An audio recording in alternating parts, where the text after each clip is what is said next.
إن الحمد لله نحمده ونستعينه ونستغفره ونعوذ بالله من شرور أنفسنا ومن سيئات أعمالنا من يهده الله فلا مضل له ومن يضلل فلا هادي له وأشهد أن لا إله إلا الله وحده لا شريك له وأشهد أن محمدا عبده ورسوله اما بعد فإن خير الحديث كتاب الله وخير الهدي هدي محمد صلى الله عليه وآله وسلم وشر الأمور محدثاتها وكل محدثة بدعة وكل بدعة ضلالة وكل ضلالة في النار. أعوذ بالله السميع العليم من الشيطان الرجيم من همزه ونفخه ونفثه. بسم الله الرحمن الرحيم.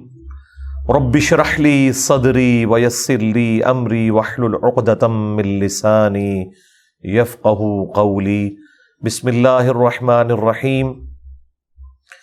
ان الله وملائكته يصلون على النبي يا ايها الذين آمنوا صلوا عليه وسلموا تسليما.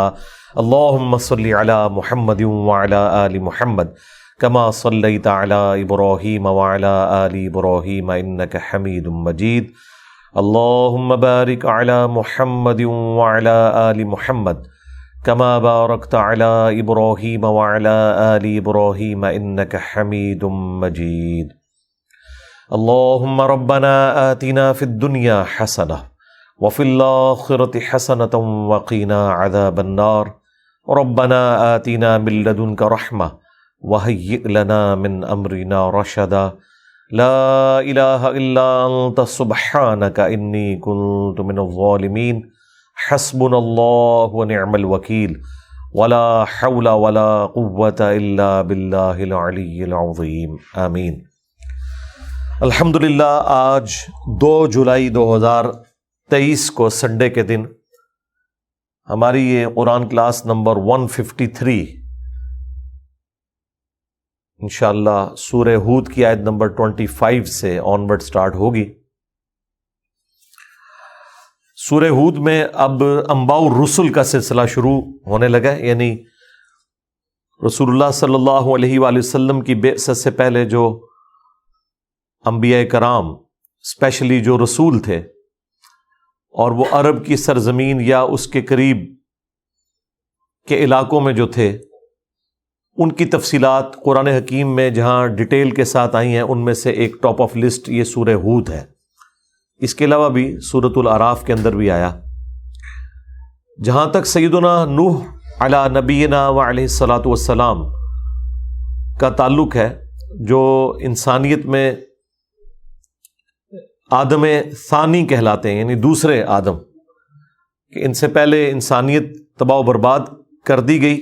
جو اہل ایمان تھے وہ بچا لیے گئے اور باقی لوگ اس طوفان کے اندر غرق ہوئے. تو انسانیت کا سلسلہ ان سے دوبارہ اللہ تعالیٰ نے سٹارٹ کیا. نوح علیہ السلام کے حالات زندگی قرآن حکیم میں بہت زیادہ صورتوں میں آئے ہیں. سورۃ الاعراف کے اندر بھی خود نوح نام کے اوپر بھی ایک سورت موجود ہے. سورہ یونس کے اندر بھی ذکر گزر چکا ہے اور کئی ایک صورتوں میں بھی آئے گا. لیکن سب سے زیادہ تفصیلی حالات قرآن حکیم میں سیدنا نوح علی نبینا علیہ الصلاۃ والسلام کے جس صورت میں آئے ہیں وہ یہی صورت ہے. اب اللہ کا نام لے کے شروع کرتے ہیں سورہ ہود کی آیت نمبر 25 سے. اعوذ باللہ من الشیطان الرجیم. بسم اللہ الرحمن الرحیم. وَلَقَدْ أَرْسَلْنَا نُوحًا إِلَىٰ قَوْمِهِ. اور بے شک ہم نے بھیجا نوح علیہ السلام کو ان کی قوم کی طرف. تو انہوں نے جا کر کیا دعوت دی؟ انی لکم نذیر مبین. بے شک میں تمہارے لیے کھلا ڈر سنانے والا ہوں. اچھا، انبیاء اکرام کا جو منصب ہے بنیادی وہ تذکیر ہی ہوتی ہے، ڈر سنانا ہے. خوشخبری صرف ان لوگوں کے لیے جو بات کو قبول کر لیں. انبیاء کا جو منصب ہے وہ خوشخبریاں سنانا نہیں ہوتا، ڈر سنانا ہوتا ہے. اور اس ڈر کو جو ایکسیپٹ کر کے اللہ کا راستہ اختیار کر لیں ان کے لیے وہ بشیر ہوتے ہیں. جو پرائمری دعوت ہے نا وہ ڈر سنانا ہے، نصیحت کرنا ہے، تذکیر کرنا ہے. ہمارے محبوب صلی اللہ علیہ وآلہ وسلم کے لیے بھی سورۃ الانعام کی آیت نمبر 19 میں آیا وَأُوحِيَ إِلَيَّ هَذَا الْقُرْآنُ لِأُنذِرَكُمْ بِهِ وَمَنْ بَلَغَ. اے نبی تم فرما دو کہ یہ قرآن مجھے اس لیے وحی کیا گیا تاکہ اس کے ذریعے میں تمہیں بھی ڈر سنا دوں اور جس تک یہ کتاب پہنچ جائے اس کتاب کے ذریعے وہ ڈر سنائے گا. فذکر بالقرآن من یخاف وعید. اے نبی اس قرآن کے ذریعے ڈر سنائیے، نصیحت کیجئے ہر اس شخص کو جو اللہ کی دھمکی سے ڈرتا ہے.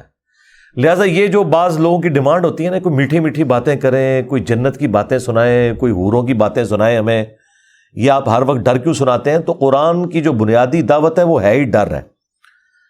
اور جو واقعی اللہ سے ڈر گیا نا، دنیا میں تو کہتے ہیں ڈر گیا تو مر گیا، نہیں، جو ڈر گیا وہ پار لگ گیا، جس نے خدا کو سیریس لے لیا. اب دیکھیں یہ انبیاء کرام کی دعوت جب کبھی بھی آئے گی یہ اسی سے سٹارٹ ہوگا کہ جب بھی کوئی پیغمبر آیا تو اس نے یہی کہا کہ میں کھلا ڈر سنانے والا ہوں. ڈر کیا ہے کہ تمہیں کسی نے پیدا کیا ہے اور وہ ہستی تم سے قیامت کے دن پوچھے گی جو کچھ تم نے دنیا کے اندر کیا ہوگا. تم اللہ کے حضور اکاؤنٹیبل ہو، اپنی مرضی کی زندگی نہیں گزار سکتے. جو دنیا میں اپنی مرضی کی زندگی گزارے گا آخرت پھر وہ اللہ کی مرضی کی گزارے گا، اور جو دنیا میں اللہ کی مرضی کی زندگی گزارے گا آخرت پھر اپنی مرضی کی گزارے گا. وہ ظاہر ہے جنت میں ہر وہ نعمت ہے جو آپ چاہیں گے، یعنی آپ کی مرضی چلے گی.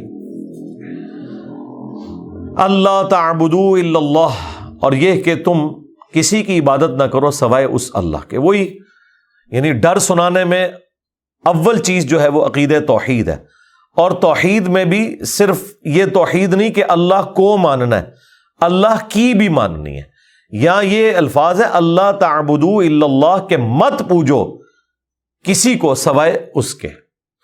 تو اللہ کی عبادت کرنی ہے، یعنی اللہ کو بھی ماننا ہے اور اللہ کی بھی ماننی ہے.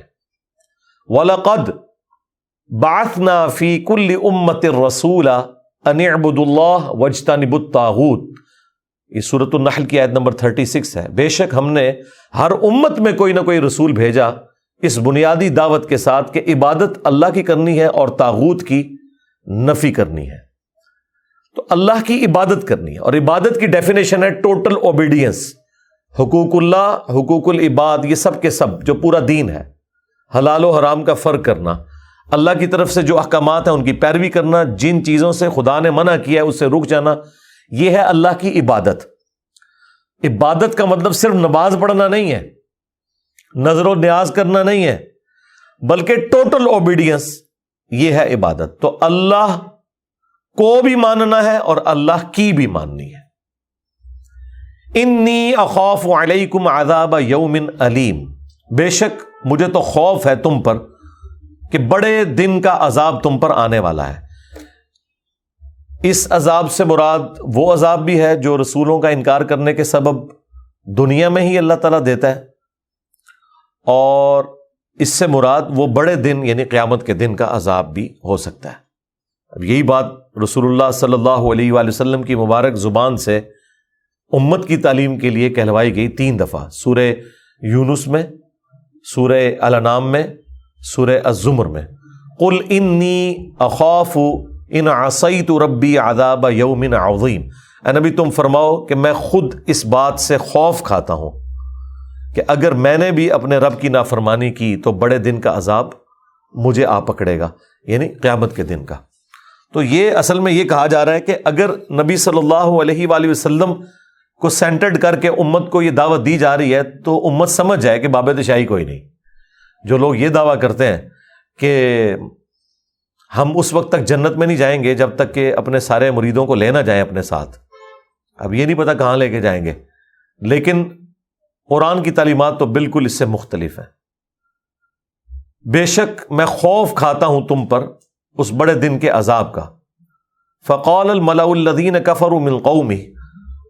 تو ان کی قوم میں سے جو سردار تھے کفر کرنے والے، وہ کہنے لگے ما نراک الا بشرا مثلنا، کہ اے نوح ہم تو نہیں دیکھتے مگر تمہیں اپنی ہی طرح کا ایک انسان. اور یہ کوئی بات غلط بھی نہیں وہ کہہ رہے تھے. یہاں پہ بعض لوگ ان آیات کو مس یوز کرتے ہیں اور یہ کہتے ہیں یہ دیکھو کافروں کا عقیدہ تھا نبی کو بشر کہنا. تو اگر یہ کافروں کا عقیدہ تھا تو اللہ تعالیٰ نے ان کے کفر کو واضح کیوں نہیں کیا کہ تم لوگ جھوٹ باندھ رہے ہو؟ ایسا تو کبھی نہیں ہوا. سورۃ الفرقان میں آیا کہ یہ کیسا نبی ہے، بازاروں میں چلتا بھی ہے، کھاتا پیتا بھی ہے. تو اس کے جواب میں تو یہ ہونا چاہیے تھا یہ کیا وابیوں والی باتیں کر رہے ہو؟ نہیں، اس کے جواب میں اللہ تعالیٰ نے فرمایا ہم نے کوئی ایسا رسول نہیں پہلے بھیجا جو کھانا نہ کھاتا ہو، جو بازاروں میں نہ چلتا ہو، اور نہ ہم نے ان کے جسم ایسے بنائے تھے کہ وہ ہمیشہ زندہ رہتے. تمام انبیاء کو بھی موت آ گئی. تو یہ ایک ایسی سچائی تھی جس کا ڈینائل قرآن میں نہیں آیا بلکہ اس کی تائید آئی. حتیٰ کہ سورہ بنی اسرائیل میں آیا کہ اگر زمین پر فرشتے آباد ہوتے تو ہم فرشتوں میں پیغمبر بناتے. چونکہ انسان آباد ہیں تو انسانوں میں سے ہی پیغمبر بھیجیں گے. تو یہ کون سا اعتراض ہو گیا کہ یہ بھی ہماری طرح کا ایک انسان ہے؟ بھائی انسان ہے تو تمہارے لیے آئیڈیل ہے نا. اللہ تعالیٰ نے یہ بھی فرمایا کہ اگر ہم کوئی فرشتہ رسول بناتے نا تو پھر یہ کسی اور مغالطے میں پڑ جاتے. اور وہ مغالطہ کیا ہوتا کہ فرشتہ ہمارے لیے آئیڈیل کیسے ہو سکتا ہے؟ اسے کیا پتا کہ پیٹ درد ہو تو کیا تکلیف ہوتی ہے؟ اسے کیا پتا کہ سر درد کی کتنی مشقت ہوتی ہے؟ رزق کمانا کتنا مشکل کام ہے؟ وہی گل آٹا گندنا ہلدی کیوں ہے؟ یعنی اللہ تبارک و تعالیٰ بھی کوئی کام کرے تو کیڑے نکالنے والے اس میں بھی کیڑے نکال لیتے ہیں. تو اس کا حل صرف یہی ہے کہ آپ نے اوبیڈینٹ ہونا ہے. تو یہ ہمیشہ اعتراض وہ کافر کرتے تھے کہ آپ بھی تو ہماری طرح انسان ہی ہے نا. تو بھائی یہ فرق تم نہیں دیکھ رہے کہ ان کو اللہ تعالیٰ نے تمہارے لیے رہنما کے طور پر چنا ہے، ان کے اوپر وہی نازل ہوئی ہے، اور یہ وہی کا نازل ہونا یہ بہت بڑا ڈفرنس ہے. لیکن ہے وہ انسان، جبھی انسانوں کے لیے آئیڈیل ہے. وَمَا نَرَاكَ اتَّبَعَكَ إِلَّا الَّذِينَ هُمْ أَرَاذِلُنَا بَادِيَ الرَّأْيِ. یہ ایک جینون اعتراض بنتا تھا ان کا، کیونکہ سردار جب بول رہے ہیں تو وہ تو کمی کمین لوگوں کو اپنے قریب بھی نہیں آنے دیتے تھے جو ان کی نظر میں چھوٹے سٹیٹس کے یا غریب لوگ ہوتے تھے. دوسرا وہ یہ الزام لگانا شروع ہو گئے نوح علیہ السلام کے اوپر، ایک تو آپ ہماری طرح کے انسان ہیں، دوسرا کہ ہم تو دیکھ رہے ہیں کہ آپ کی پیروی تو نہیں کر رہے مگر ہم میں سے وہ لوگ جو بڑے حقیر اور ذلیل لوگ ہیں. یعنی آپ کی پیروی کرنے والوں میں کوئی بڑے سردار نہیں ہیں، غریب غریب لوگ ہیں جو انبیاء کی دعوت کو قبول کر رہے ہیں. یہ بھی نیچرل چیز ہے. بھائی امیر لوگوں نے کیوں انبیاء کی دعوت کو قبول کرنا ہے؟ غریب بیچارہ پہلے ہی پسا ہوا ہے، دنیا میں اس کے لیے ویسے ہی بڑی مصیبتیں ہیں، آلام ہیں. ایسی صورتحال میں وقت کا پیغمبر جب انہیں ایک امید دلاتا ہے کہ یہ تکلیفیں عارضی ہیں، ختم ہو جائیں گی، ہمیشہ کی زندگی تمہارا مقدر ہوگی، تو غریب کی دنیا تو ویسے ہی ختم ہوئی ہوئی ہے، تو اس کے لیے یہ دعوت ہے بھی سوٹیبل. اسی لیے دیکھیں نبی الاسلام کے اوپر بھی غریب غریب لوگ ایمان لے کر آئے تھے، سردار تو نہیں لے کے آئے ایمان.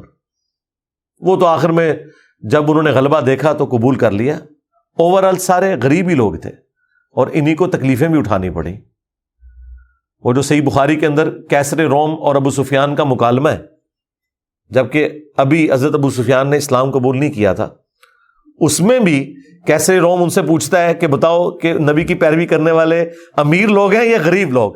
تو انہوں نے کیا کہا کہ نہیں، وہ تو غریب غریب. ان کا ہاں ایسے ہی ہوتا ہے، غریبوں نے قبول کرنا ہوتا ہے. امیروں کو تو یہ ٹینشن پڑ جاتی ہے کہ ہمارا ایک کمپیٹیٹر آ گیا ہے، وہ تو انبیاء کے مقابلے میں کھڑے ہوتے ہیں. آپ دیکھیں قرآن میں جتنی انبیاء کی دعوت آئی ہے نا، سب میں یہ آئے گا کہ قوم کے سردار کھڑے ہو گئے. اچھا سرداروں سے پوچھا جائے کہ تو انہوں کی نے بھی کھڑپینچ بنایا، تسی کیوں کھڑے ہو رہے ہو؟ وہ اس لیے کھڑے ہوتے تھے کہ سب سے پہلے ان کی بادشاہ سٹیک پہ لگتی تھی نا، کیونکہ نبی کو جو لوگ فالو کر رہے ہیں وہ اسے صرف اپنا دنیاوی پیشوا نہیں مان رہے، روحانی پیشوا مان رہے ہیں. لہذا جو ان کے فالوورز کی کمٹمنٹ ہے نا، وہ سردار کے انڈر جو لوگ ہیں ان سے بڑھ کر ہوگی. کیونکہ سردار کی تو دولت کی وجہ سے یا اس کے روب کی وجہ سے لوگ اس کی عزت کرتے ہیں. نبی جب اپنی دعوت بلند کرتے ہیں تو ان کی تو لوگ دل سے عزت کر رہے ہوتے ہیں جو ان کی بات قبول کرتے ہیں. تو لہٰذا سب سے زیادہ اسٹیک پہ چودراہٹ جس کی لگتی ہے وہ قوم کے سردار ہی ہوتے ہیں, اسی لیے سب سے پہلے وہ سامنے آتے ہیں. فرعون کے سردار جو ساتھ اٹیچ تھے ان کو بھی فرعون کیا کہتا ہے کہ یہ دونوں بھائی اس لیے آئے ہیں تاکہ یہاں پہ حکومت کریں اور تم لوگوں کو ختم کر کے یہ سٹیٹس یہ ویل کرنا شروع کر دیں. اصل میں جو سردار خود لوگوں کا استحصال کر رہے ہوتے ہیں نا, وہ انبیاء کو بھی اسی نظر سے دیکھتے ہیں کہ کل کو انہوں نے بھی ایسے ہی کرنا ہے.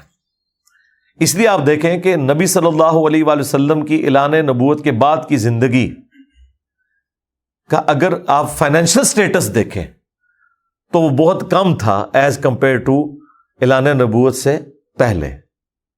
یہ اللہ تعالیٰ انبیاء کرام کو جو فقر کی زندگی سے گزارتا تھا نا, وہ اسی لیے کہ کوئی یہ اعتراض نہ کرے کہ انہوں نے کوئی اس دین کے کام کے عوض کوئی معاوضہ طلب کر لیا ہے یا انہوں نے اپنا سٹیٹس بڑھا لیا. بلکہ بخاری مسلم میں تو یہاں تک آیا کہ عائشہ کہتی ہیں کہ بعض اوقات 1 مہینہ 2 مہینے 3 مہینے بھی گزر جاتے تھے, ہمارے گھر چولہا نہیں جلتا تھا. اب یہ اس شخص کا حال ہے کہ جو جوانی میں مکے کی امیر ترین عورت کے خاوند ہیں اور کاروبار کر رہے ہیں اور ایک ڈائنامک لائف ہے, اور دعوت و تبلیغ کرنے کے بعد وفات تک فاقے ہیں. حالانکہ اللہ نے وسعت بھی دے دی غزوہ خیبر کے بعد, خمس بھی رکھ دیا بیت المال میں, لیکن نبی علیہ السلام اپنے پاس جوڑتے ہی نہیں تھے, اللہ کی راہ میں خیرات کر دیتے تھے. تو یہ ایک اسٹانشنگ حدیث ہے کہ 3 مہینے چولہا نہیں جلتا تھا, اور بخاری مسلم کے الفاظ ہیں ساتھ کہ 2 کالی چیزوں پہ کھجور اور پانی کے اوپر گزارا ہوتا تھا, اور وہ بھی ٹن و ٹن نہیں ہے, 2 کھجوریں صبح 2 شام کے وقت, ایک میٹھا پانی کا پیالہ صبح کے وقت ایک شام کے وقت, جو اس زمانے ایک بہت بڑا ایشو تھا. پھر بخاری مسلم میں حدیث, اے اللہ محمد اور آل محمد کو بس اتنا ہی رزق دینا کہ ان کی روح اور جسم کا رشتہ چلتا رہے, یعنی سبسسٹنس لیول کے اوپر, بس یعنی موت نہ آ جائے فاقے کی وجہ سے, لیکن کوئی ایکسٹرا آرڈنری کمائی والا معاملہ نہیں. کیونکہ جو دینی پیشوا ہے اگر وہ ایسی زندگی گزاریں جو امیر لوگوں کی زندگی ہے, تو وہ کبھی بھی امتوں کے لیے رول ماڈل نہیں ہو سکتے, کیونکہ امتوں کی اکثریت تو غریب ہی ہونی ہے. تو غریبوں کے لیے رول ماڈل کس طرح ایسا شخص ہو سکتا ہے کہ جسے دنیا کی ہر فیسلٹی اویلیبل ہو؟ ورنہ تو غریب لوگ کہیں گے بھائی تمہیں تو اس تکلیف سے گزرنا ہی نہیں پڑا.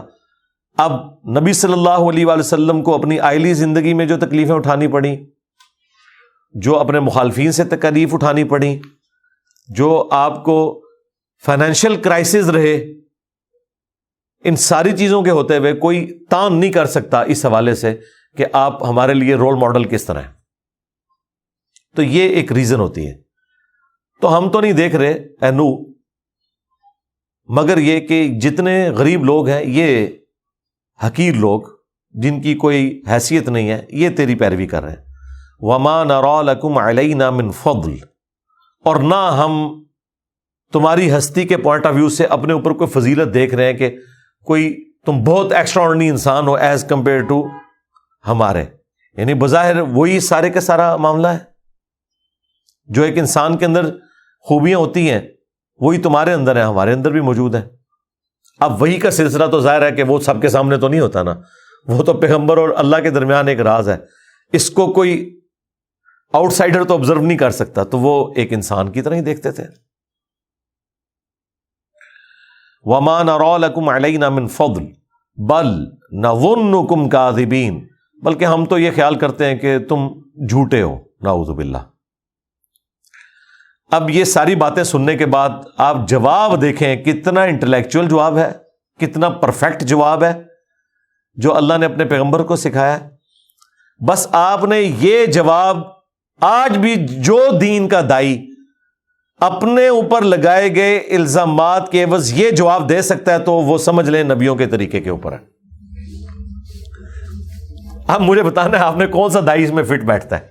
ظاہر ہے کہ یہ امت جب نبیوں والا کام کر رہی ہے نا, تو جو لوگ نبیوں سے بڑھ کر عزت اویل کر رہے ہیں اس امت کے اندر, علماء, ظاہر نبیوں نے تو اس طرح کی عزت تو اویل نہیں کی ہے کہ کسی نبی کے اجتماع میں 16 لاکھ بندہ جمع ہو جاتا ہو. رائے ونڈ میں تو ہوتا ہے, ملتان میں تو ہوتا ہے.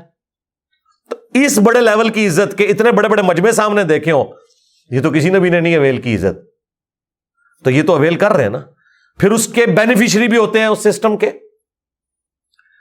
تو اگر کوئی دائی نوح علیہ السلام نے جو جواب دیا اپنی امت کو, یا باقی پیغمبر دیتے رہے, یہ نہیں دے رہا, تو وہ یہ کہنا چھوڑ دے کہ میں نبیوں والا کام کر رہا ہوں. نبیوں والا کام کر رہے ہیں اگر آپ, ختم نبوت کی برکت سے جو اس امت میں ٹرانسفر ہوا ہے, کنتم خیر امۃ اخرجت للناس, تو پھر بھائی پیٹرن وہی ہوگا.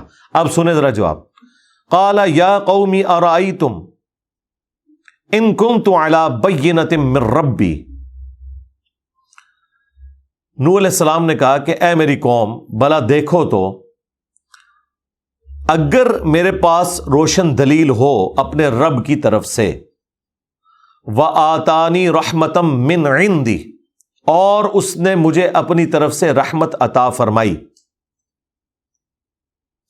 فعمیت علیکم, اور تم پر یہ چیز پوشیدہ ہے, تم اندھے بنے ہوئے ہو اس حقیقت کو دیکھتے ہوئے, انلزمکموہا وانتم لہا کارہون, تو کیا ہم زبردستی تمہیں ہدایت دے سکتے ہیں, تم پہ یہ چیز مسلط کر سکتے ہیں جسے تم ناپسند کرتے ہو.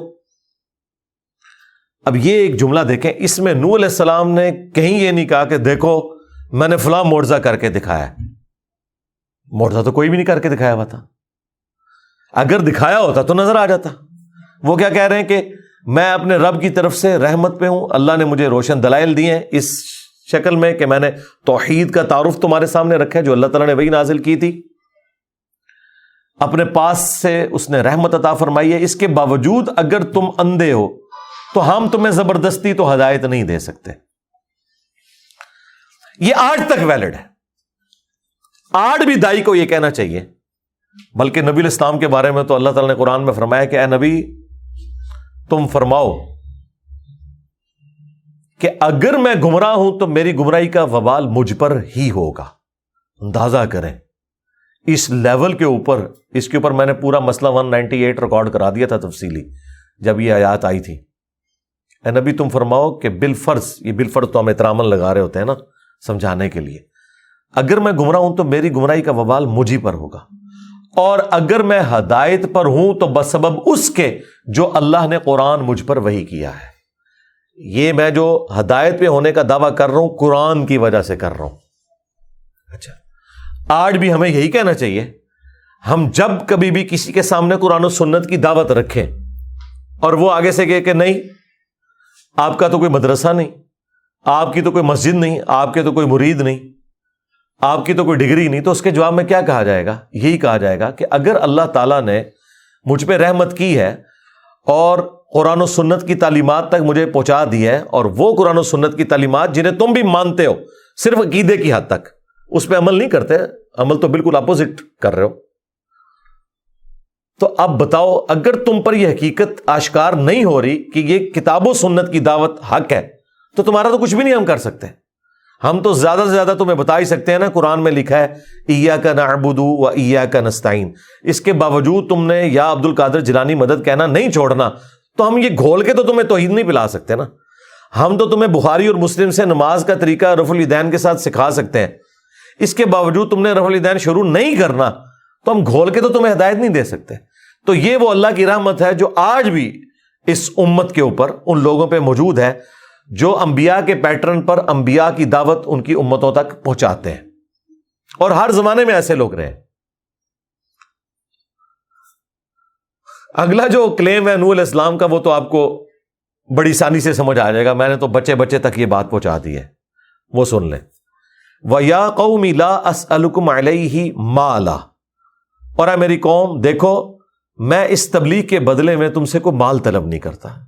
یعنی آج کی ڈیٹ میں میری کوئی چندہ بک نہیں ہے, میرا کوئی اکاؤنٹ نہیں ہے جو میں اپنے ویڈیو کے اوپر ڈسپلے کراؤں کہ جی یہ درس سننے کے بعد آپ اس اکاؤنٹ میں اتنے پیسے ٹرانسفر کر دیں.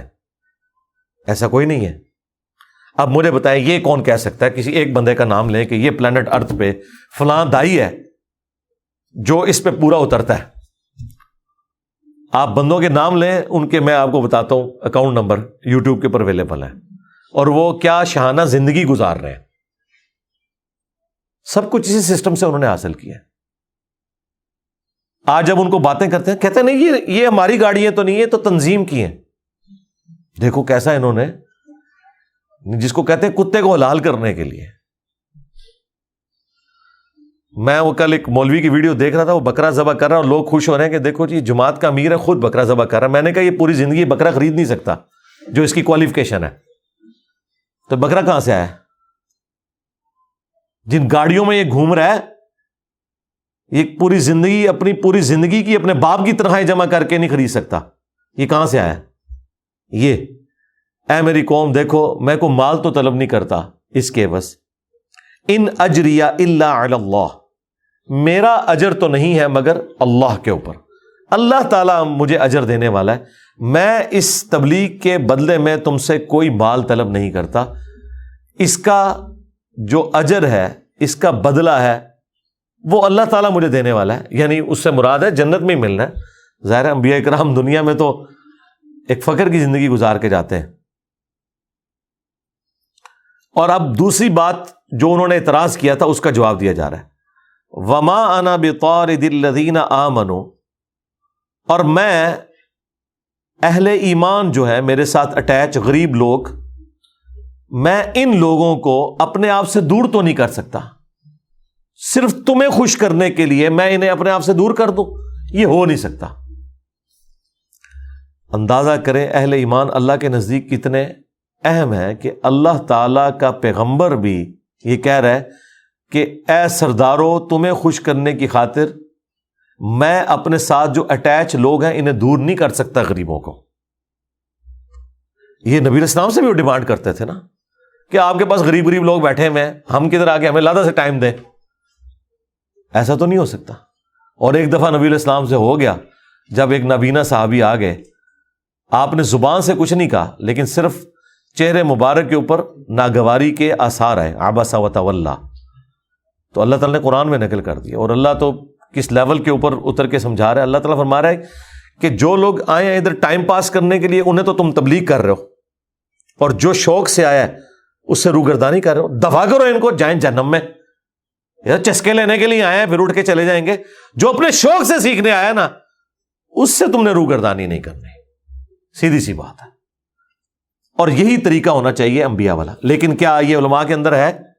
آپ دیکھیں امیر لوگوں کا لنگر بھی لادا ہوتا ہے پیر خانوں کے اوپر. یہ بالکل جھوٹ بولتے ہیں کہ ایک جیسا لنگر کھلاتے ہیں. بالکل آپ کو پتہ ہی نہیں ہے. وہ تو کبھی آپ ان لوگوں کے ساتھ گئے ہو نا، تو آپ جن کو امیر سمجھ کے جا رہے ہوتے ہیں اور وہ آپ کے ساتھ دال روٹی لنگر پہ کھا رہے ہوتے ہیں، وہ ان کی نظر میں امیر نہیں ہوتے ہیں. وہ تو شاہی کوئی نہیں ہوتے. وہ تو امیر ان کو سمجھتے ہیں کہ جو ارب پتی لوگ ہیں. چھوٹے موٹے توڑے جڑے امیر لوگ نے وہ تو انہوں نے نزدیک غریب نے. ان کے ساتھ کبھی آپ جائیں تو ان کا لنگر کا سسٹم بالکل الگ ہوتا ہے، ان کا پروٹوکول بالکل الگ ہوتا ہے. یہ آپ کو سٹیٹس بھی کا فرق بھی نظر آئے گا. امیر لوگوں سے یہ لوگ ہاتھ ملائیں گے تو پوری اسمائل کے ساتھ، اور غریب لوگوں کے ساتھ ملا رہے ہوں گے، کیمرہ ادھر ہے ادھر دیکھ رہے ہوں گے. تکیہ نہیں ہے فوٹو اور کی نہ تو انہوں ننگا کرا تو علماء نو. ان کا تکبر دیکھا ہے آپ لوگوں نے؟ کبھی کسی بڑے آدمی کے ساتھ بھی انہوں نے یہ اس طرح تصویر کھنچوائی ہے کہ دیکھ رہے ادھر ہوں اور ایسے کر کے سلام لے رہے ہوں؟ نہیں. وہ کبھی غلطی سے ہی ایسا ہو جائے نہیں ہوگا. اس لیے کہ وہ انہیں پتا ہے کہ یہ زمینی خدا ہے، ہم نے ان کا احترام کرنا ہے. تو جب ایک زمینی خدا دوسرے زمینی خدا کا احترام کرتا ہے، پھر دونوں خدا ایک دوسرے کے بینیفیشری ہوتے ہیں. غریب لوگ تو شاہی کوئی نہیں ہے. تو اللہ تعالیٰ فرما رہا ہے کہ نوح علیہ السلام نے انہیں کہا کہ دیکھو تمہارے کہنے کے اوپر میں غریب لوگوں کو اپنے آپ سے دور نہیں کر سکتا. Never, not at all. اچھا یہ سیم باتیں رسول اللہ کے لیے بھی آئی ہیں قرآن کے اندر. جب کافر کہتے تھے کہ ان کو آپ دور کریں، تو نبی علیہ السلام کو تو یہاں تک کہا گیا کہ آپ ان سے فرما دیں کہ ان کا نہ کوئی میرے اوپر کوئی احسان ہے، نہ میرا ان کے اوپر کوئی احسان ہے. یہ سب اللہ کی رضا کی خاطر آئے ہوئے ہیں. میں کس طرح ان کو اصحاب صفا کو اپنے آپ سے دور کر دوں؟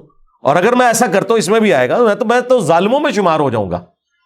اللہ کے نزدیک مراتب کا فرق اپنی جگہ انبیاء اور امتوں کا، لیکن جو بندہ ایمان لے آتا ہے وہ اللہ کے نزدیک ایکولی اہمیت کا حامل ہے اس اعتبار سے کہ وہ خدا کو رسپانس کرنے والا ہے. نبی کوئی اپنی مرضی سے تو نبی نہیں نہ بن جاتا, نبی کو تو اللہ چوز کرتا ہے تو وہ نبی بنتا ہے نا. وہ اللہ کسی کو بھی چوز کر سکتا ہے, لیکن ونس کوئی ایمان لے آتا ہے تو اللہ تعالیٰ ان کو وہی پروٹوکول دیتا ہے جو انبیاء اکرام علیہ السلام کو اللہ نے پروٹوکول دیا ہوا ہے عزت اور احترام کا. تو اے نبی, یہ حضرت نوح علیہ السلام کے بارے میں آ رہا ہے کہ انہوں نے کہا کہ میں اہل ایمان کو اپنے آپ سے الگ نہیں کر سکتا. انہم ملاقو ربہم, بے شک وہ تو اپنے رب سے ملاقات کرنے والے ہیں. وَلَٰكِنِّي أَرَاكُمْ قَوْمًا تَجْهَلُونَ, لیکن میں تمہیں دیکھ رہا ہوں اے کفار, اے کافروں کے سرداروں, کہ تم لوگ حقیقت سے ناواقف ہو, تم جہالت کی زندگی گزار رہے ہو. وَيَا قَوْمِ مَن يَنصُرُنِي مِنَ اللَّهِ, اے میری قوم مجھے بتاؤ کہ مجھے اللہ سے کون بچائے گا. یہ نوح علیہ السلام کی گفتگو ہے. ان طردتہم, اگر میں اپنے پاس بیٹھنے والے اہل ایمان کو اس طریقے سے دھتکار کے اٹھا دوں یہاں سے, افلا تذکرون, کیا تم اتنا بھی نہیں سوچتے؟ اب مجھے بتائیں, یہ تو انبیاء کا سٹیٹس ہے, اور صوفیاء کہتے ہیں کہ جی جناب نگاہ مار کے مرید ساڑ دیتا. اور مرید کون سا؟ دشمن مرید نہیں, جو وضو کروانے والا. ہاں, اس نے لوٹے کی ٹوٹی قبلہ رخ نہیں رکھی, اور کہتے ہیں کہ عبد القادر جیلانی نے نگاہ ماری اور جلا کے راکھ کر دیا. تو ہم یہ پوچھتے ہیں کہ اگر انہوں نے ایسا کیا ہے, ہمیں تو اس سے کوئی غرض نہیں کہ ہم ان کی طرف سے کوئی جھوٹی صفائی پیش کریں کہ انہوں نے نہیں کیا ہوگا, ہمیں تو کوئی کسی سے انٹرسٹ نہیں ہے.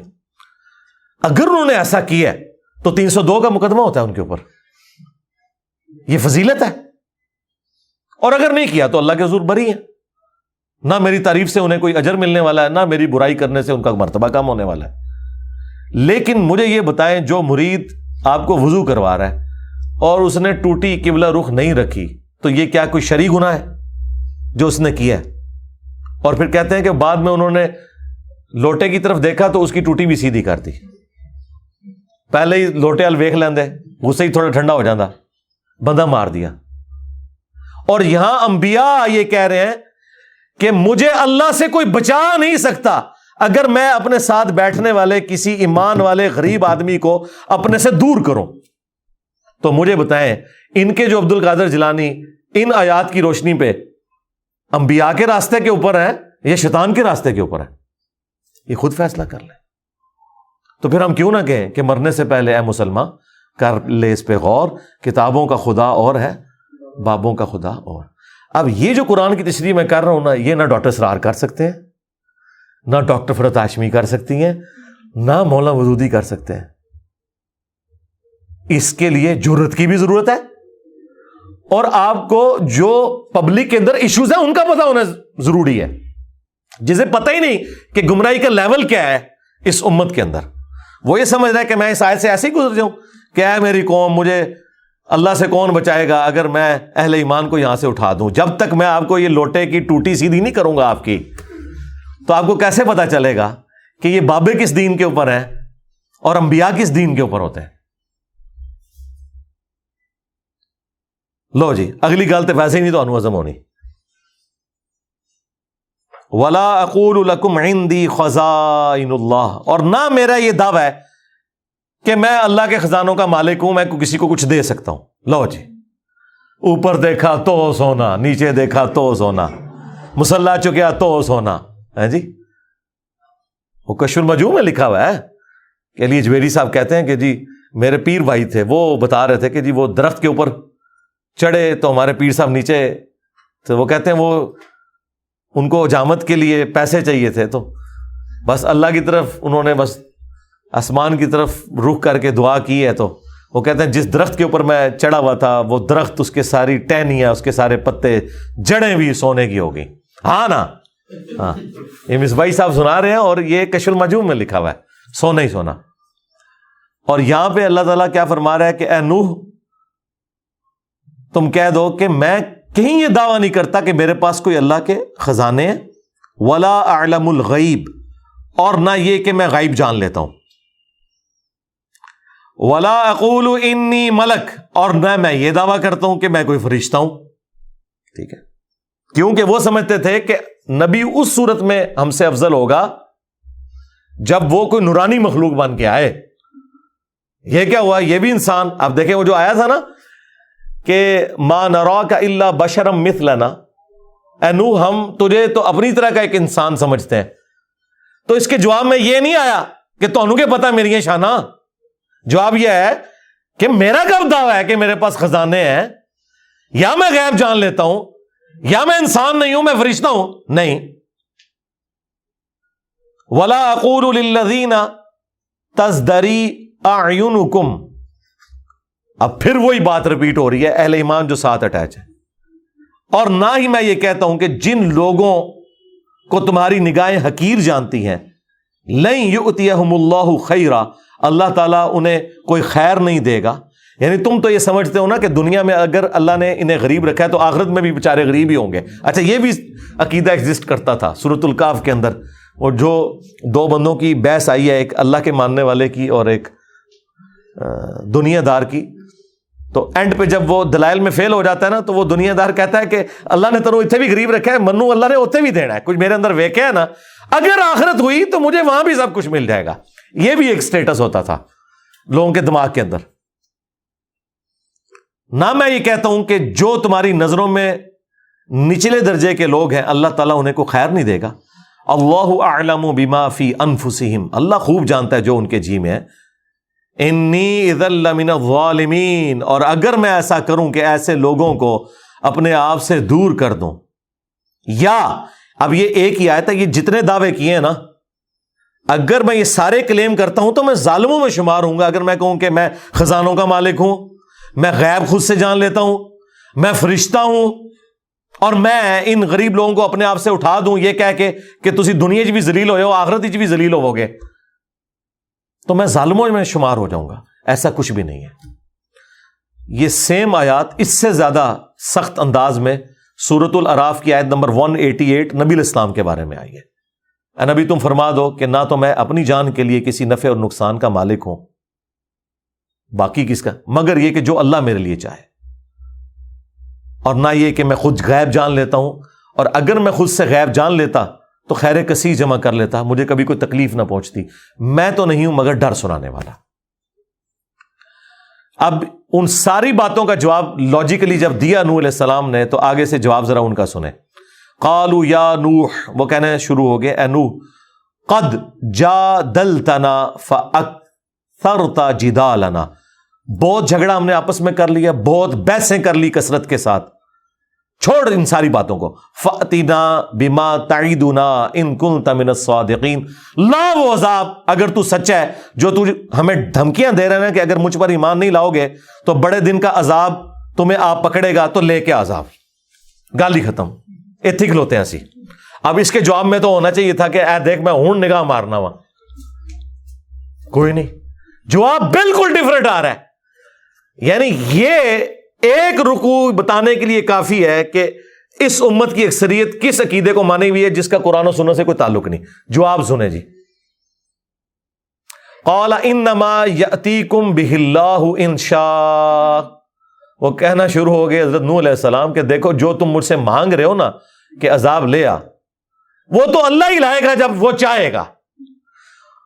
وما انتم بمعجزین، اور تم پھر اللہ کو عاجز نہیں کر سکو گے. انہوں نے کہا مینوں تے کٹ دیو وچوں، میں کہ تو عذاب لے کے آواں، یہ تو اللہ کا اختیار ہے، جب چاہے عذاب لے آئے.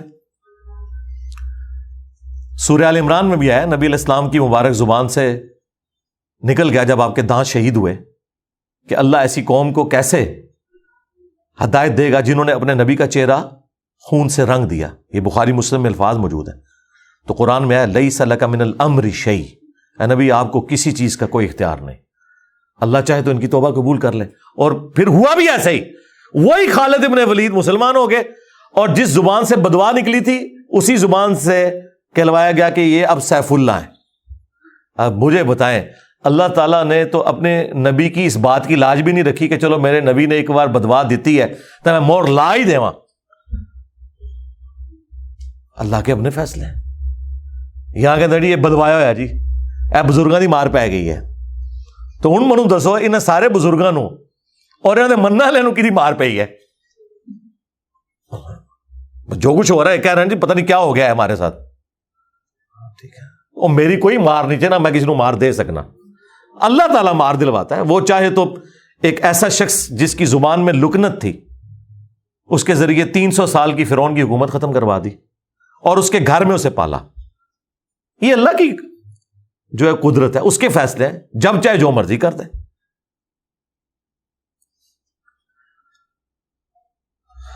وَلَا يَنفَعُكُمْ نُصْحِي إِنْ أَرَدْتُ أَنْ أَنْصَحَ لَكُمْ, اور نہیں فائدہ پہنچائے گی تمہیں میری خیر خواہی اگر میرا ارادہ ہو بھی کہ میں تمہیں کسی طریقے سمجھا دوں. انصح لکم ان کان اللہ یرید ان یغویکم, اگر اللہ ہی نے یہ ارادہ کر دیا ہے کہ تمہیں گمراہ رہنے دینا ہے. ہوا ربکم, وہی تمہارا رب ہے. وَإِلَيْهِ تُرْجَعُونَ, اور اسی کی طرف تمہیں لوٹ کر جانا ہے. دیکھ لیں انبیاء گاڈ اورینٹڈ ہوتے ہیں.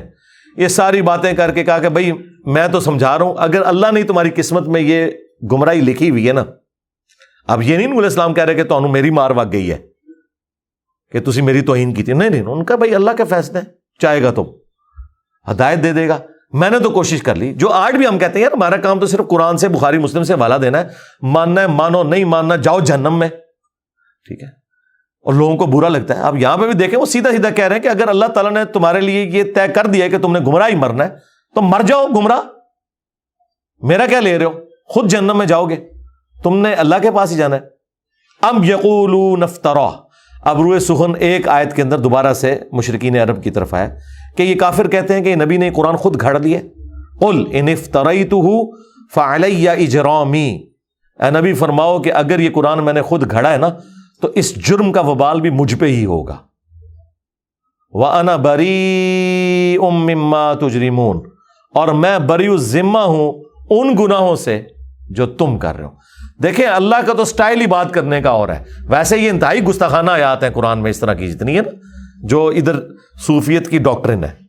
اب مجھے بتائیں یہ جواب ہونا چاہیے تھا کہ اے نبی تم فرماؤ کہ اگر میں نے اللہ پہ جھوٹ باندھا ہے تو اس جرم کا وبال بھی مجھ پہ ہی ہوگا. وہ کہیں گے توبہ توبہ کر یار, مطلب نبی کس طرح کہہ سکتا ہے کہ میں جھوٹ بنے ہے. بھائی سمجھانے کے لیے ہر لیول پہ اترنا پڑتا ہے. لوگ کہتے ہیں نا باتیں کہاں سے آ جاتی ہیں, جب گمراہیاں آتی ہیں نا تو باتیں آتی ہیں. جب تم کہو گے نا کہ بابے نے سمندر روکا ہوا ہے تو اللہ تعالیٰ اپنے کسی بندے کے دماغ میں ڈالے گا کہ کوئی بڑے سے بڑا انسان ہو اپنا پیشاب بھی نہیں روک سکتا, کیونکہ یہ سمندر روکنے والی بات جب آئے گی تو یہ بات آئے گی. حضرت ابوبکر صدیق کے دماغ میں یہ بات کہاں سے آئی؟ قرآن و حدیث میں تو کہیں نہیں لکھی تھی کہ جو محمد کی عبادت کرتا تھا جان لے محمد مر چکے. قرآن میں تو نہیں لکھا ہوا تھا یہ, اور نہ کسی صحابی نے حضور کی عبادت کی تھی. یہ اللہ نے ان کے دماغ میں ڈالا کہ یہ کیا ہے. اس کی وجہ یہ ہے کہ جیزس کرائسٹ کو لوگوں نے خدا بنایا, کہیں محمد رسول اللہ دوسرے جیزس کرائسٹ نہ بن جائے. حضور کی بات یقیناً انہوں نے یاد آئی ہوگی کہ دیکھنا میری شان بلند نہ کرنا, جس طرح عیسیٰ ابن مریم کو لوگوں نے بڑھا دیا تھا, میں اللہ کا بندہ اور اس کا رسول ہوں. اسی کو ایلبریٹ کر دیا حضرت ابوبکر صدیق نے انتہائی گستاخانہ خطبے میں, انورٹڈ کاماس کے اندر, ان کی نظر میں. وہ ہمارے استاد مولانا اسحاق صاحب کہتے تھے نا, او پائی جدو توحید بیان کریں گے تو آٹومیٹیکلی گستاخی ہو جائے گی. کیوں؟ تم نے توحید کو گستاخی سمجھا ہوا ہے, تمہاری نظر میں تو آٹومیٹیکلی گستاخی ہو جائے گی نا. تو یہ گستاخی تو ہونی ہے, کیونکہ توحید کا تو مطلب ہی ہے کہ اختیار اللہ کے پاس ہے, مخلوق کچھ نہیں کر سکتی. پھر عجیب و غریب نا انہوں نے نا وہ مت اور عجیب و غریب واقعات مشہور کیے ہیں لوگوں کے جذبات کے ساتھ کھیلنے کے لیے. اور جی ایک بار وہابی دا تے سنی دا مناظرہ ہو گیا, حضور دی ذات ہوتے وہابی پوری رات جو ہے وہ ایسی آیتیں ڈھونڈتا رہا جس میں حضور کی تنقیص تھی, اور جو سنی جو ہے وہ نبی الاسلام کی شان ڈھونڈتا رہا. تو صبح جناب مناظرے میں جب دونوں اکٹھے ہوئے, انہیں پوچھا ہاں تو راتی کے کردا رہا؟ سرکار میرے سامنے گلا کرو میں تھن پنا تواڈے بابیاں دا بابا آ گیا دنیا تے ہن. ٹھیک ہے, میں انہوں دساں کہ میں ابوبکر صدیق دا خطبہ ڈھونڈتا رہا تے منوں پتہ لگے کہ میں ابوبکر آر نبی نو مننا وا یا ابو جہل آر مننا. تو دس ابو جہل تو کینوں ڈھونڈتا رہا قرآن چوں کے کڈدا رہا؟ اور نبی کی شانیں جو تم قرآن سے نکال رہے ہو ان شانوں سے کس کو انکار ہے؟ کیا نبی کی شان کا مطلب یہ ہے کہ نبی خدا کا بیٹا بن جائے گا؟ عیسیٰ ابن مریم جیسی شان قرآن میں کسی کی نہیں آئی ہے, کسی پیغمبر کی نہیں. لیکن اللہ نے کہا کہ اگر اللہ ارادہ کرے عیسیٰ کو، ان کی ماں کو، سب کو ہلاک کر دے، اللہ کا کوئی کیا بگاڑ لے گا؟ عیسیٰ اور ان کی ماں روٹی کھانے کے محتاج تھے، وہ نہ تو کسی کے نفع کے مالک تھے نہ کسی کے نقصان کے۔ یہ اس شخص کے بارے میں آ رہا ہے جس کو کہا اللہ نے وجیہن فی الدنیا والآخرہ ومن المقربین، اور معجزات ایسے جو کسی پیغمبر کو نہیں دیے گئے، مردوں کو زندہ کرنا اللہ کے اذن سے، مٹی کی مورت بنا کے پھونک مارنا اور اس کا پرندہ بن جانا، یہ معجزہ کسی پیغمبر کو نہیں دیا گیا، کسی پیغمبر کو۔ لیکن سینٹرڈ کر کے انہی کو اللہ تعالیٰ نے سامنے رکھا کہ یہ فرق ہے بھائی انبیاء میں اور خدا میں۔ پھر اسی طریقے سے چیزیں بیان ہوتی ہیں۔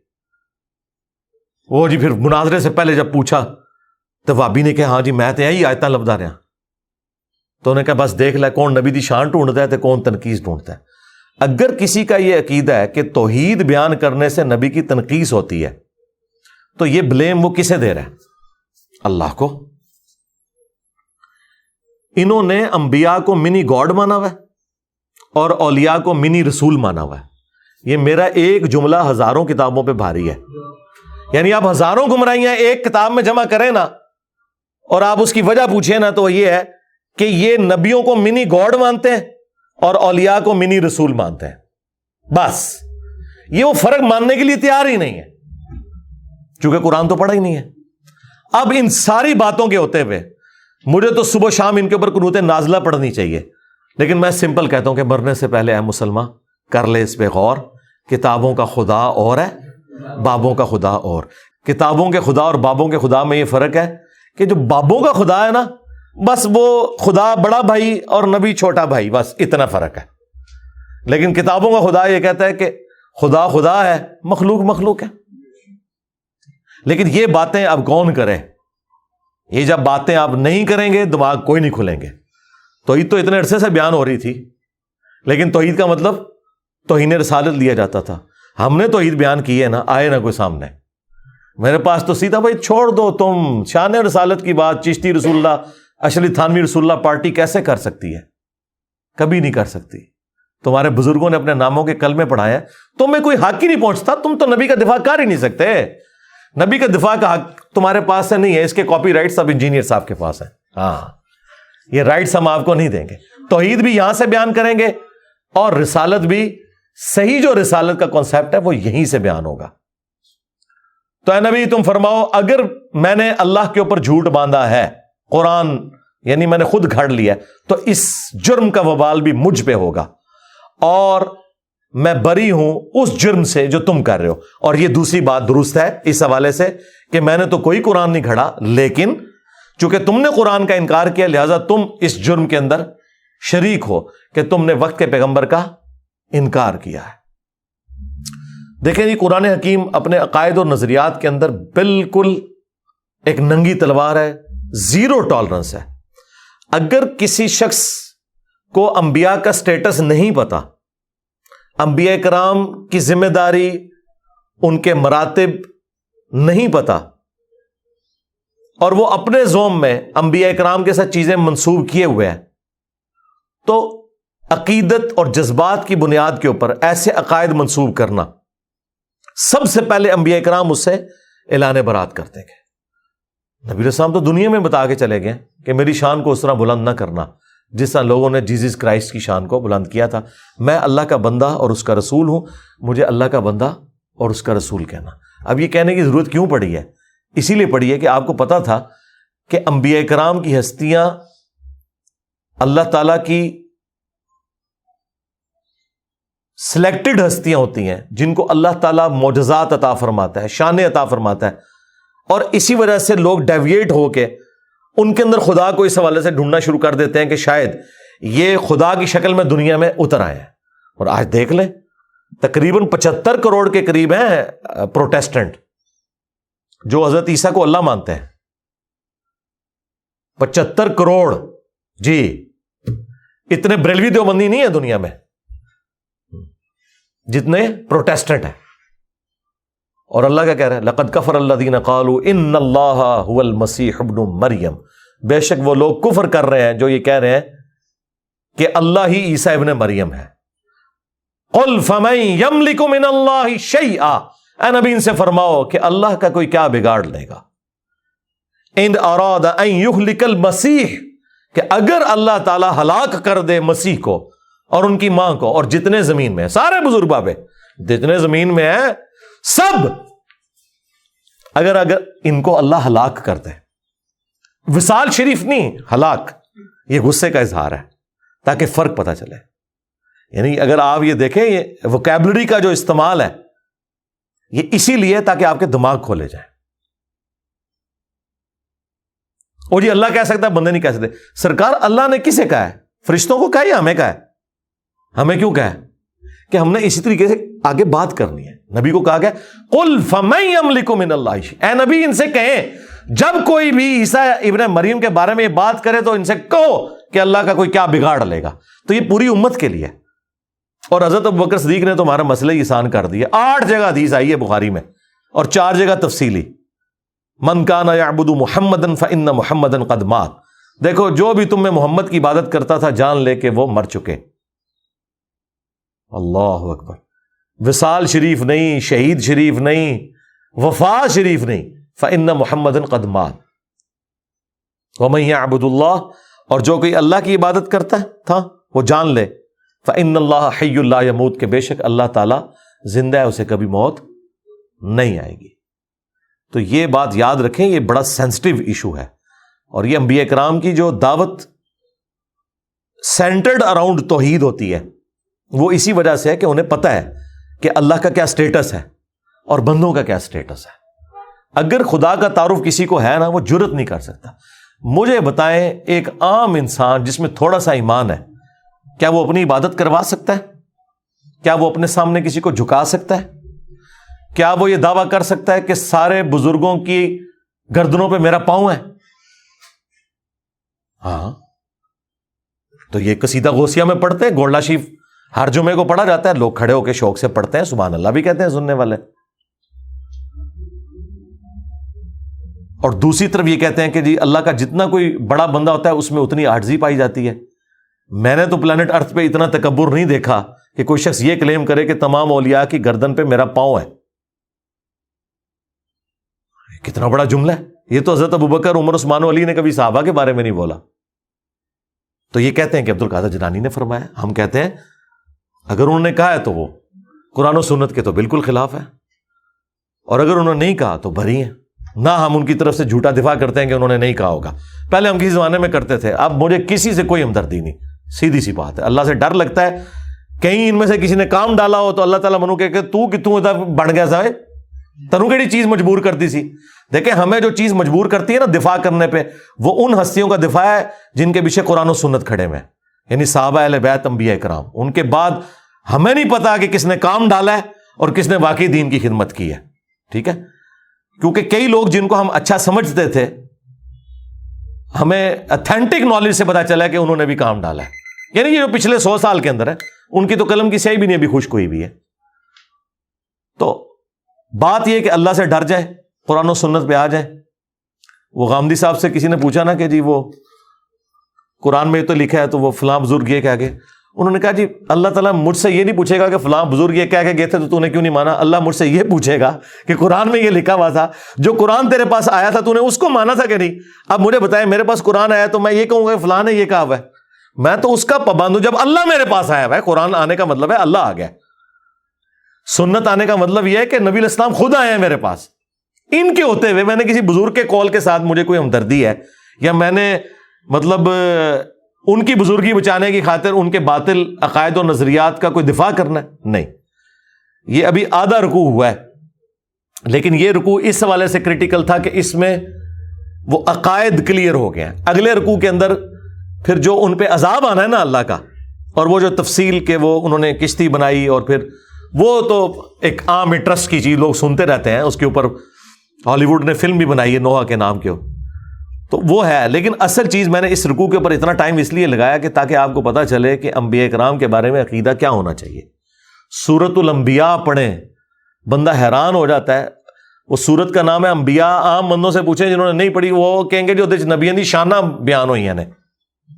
حالانکہ انبیاء جو سورۃ الانبیاء ہے اس میں اللہ تعالیٰ نے بتایا کہ انبیاء کا سٹیٹس کیا ہے، انہوں نے کیا کام کیا، اور نبی میں اور اللہ میں فرق کیا ہے.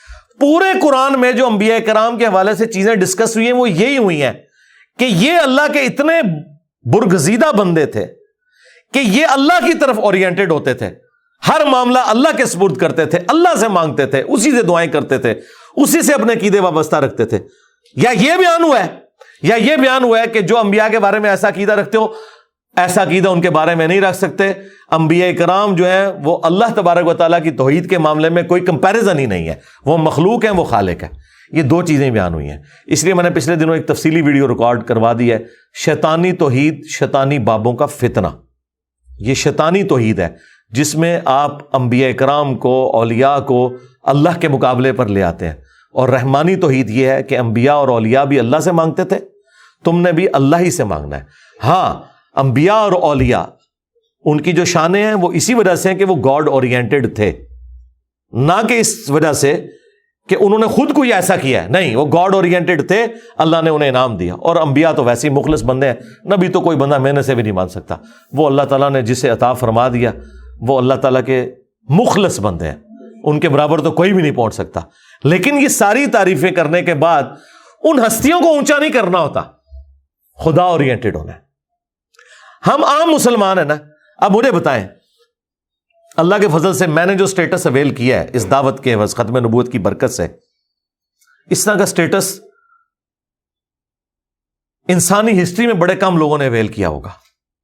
لیکن مجھ سے اگر کوئی آ کے پوچھے، میرے سامنے کوئی جھکنے کی کوشش کرے، میرے پاؤں کو ہاتھ لگانے کی کوشش کرے، تو میں فوراً ڈر جاتا ہوں کہ یار یہ خدا کیا سوچے گا میرے بارے میں، مجھے آخرت کی. اب مجھے بتائیں، یہ جو بابے اپنا چٹواتے رہے ہیں، یہ پاؤں والا سلسلہ اور جو کچھ یہ کرواتے رہے ہیں، ان کو تو پھر خوف خدا بھی کوئی نہیں تھا. وہ ڈاکٹر ذاکر نائک کہہ رہے ہیں، میں ایئرپورٹ پہ اترا نا تو ایک عورت، کوئی پروفیسر تھی، بوڑھی خاتون، تو اس نے مجھے پہچان لیا اور ہندو تھی. وہ دوڑتی ہوئی آئی اور میرے گھٹنوں کو ہاتھ لگا، کہتی آپ تو بھگوان ہیں. تو کہتی میں نے کہا استغفر اللہ، توبہ توبہ. میں کہا ایتھے کو بابا ہونا نا صوفی، انہیں گلے بھی لا لینا سی رانی نو. ہاں، یہ مواحد کا ہی حوصلہ ہے کہ اسے کوئی اونچا کرے اور کہ بھائی نہ پیچھے. اور یہ کتنی مزیدار یوں دستانے پہن کے چمواتے رہتے ہیں، ہاتھ گھنٹوں بیٹھے رہتے ہیں، نذرانے بٹورتے رہتے ہیں. جو ان کے سامنے اونچا ہاتھ باندھ کے لوگ کھڑے ہوتے ہیں، جس طرح خدا کے سامنے کھڑے ہوئے ہیں، اس طرح ان کو تو مر جانا چاہیے. میں کہتا ہوں زمین پھٹے، یہ اندر چلے جائیں. ان کو توحید کی ہوا بھی نہیں لگی ہوئی ہے. یہ کوئی بزرگ نہیں ہے جن کے آپ روب بیان کرتے رہے. یہ شیطان کے ایجنٹ ہیں دنیا میں، یہ طاغوت ہے.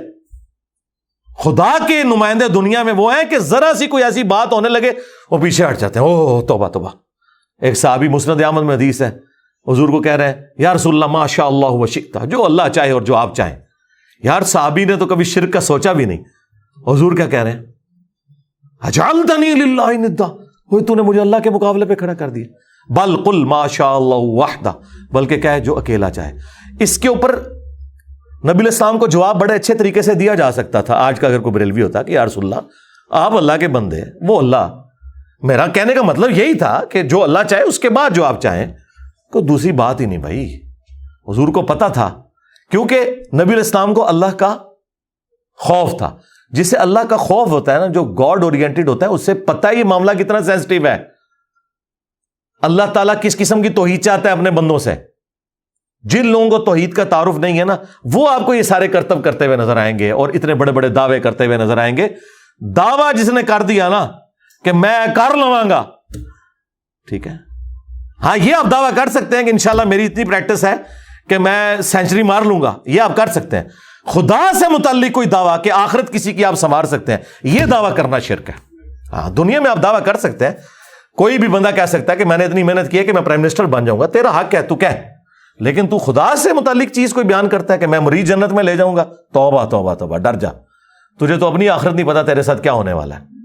تو یہ دعوے صرف وہ لوگ کرتے ہیں یا وہ شیطان کے ایجنٹ ہیں دنیا میں، یا جاہل مطلق ہیں، پاگل، مینٹل، مجنون، کلندر، جو مرضی بھی لفظ کر دو.